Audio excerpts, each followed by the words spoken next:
All right, I got the BimmerWorld race arms installed. Man, it just looks super dope when it's on the rack in the air. Got this welding done on the spindle at DrivenWerx in Houston. Super quick, just dropped them off.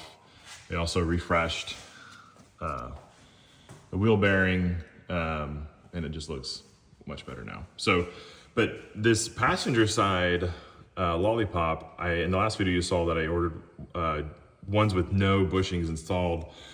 On the driver's side, it worked perfect. It's no issues, except I did have to sand out the inside of it a little bit to get the aluminum bushing to fit. It was a little undersized, but on this side, it was the inside diameter was oversized, and it didn't have that little indexer right there. So the bushing would just spin. One thing I think is you need to buy the ones that already have the bushings in it for the passenger side if they're URO. Hank at BimmerWorld totally just went in their shop and found out which ones had the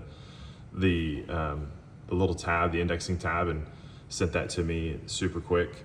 Shout out to Hank and BimmerWorld. So what I did on here is, so if you don't drill this out, you can't use the reinforcement or skid plate.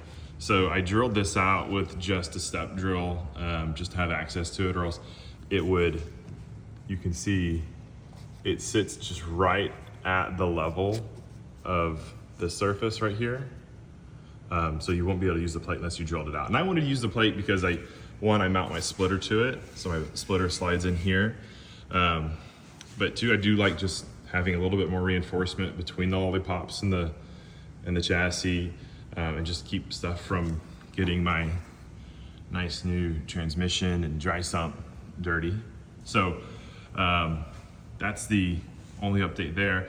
DrivenWerx also, you see my oil filters right here, and I didn't want to take the plate off every time I changed the oil. So I dropped it off at them. They cut out a nice little window and put Zeus nuts in it. Let me show you what that looks like.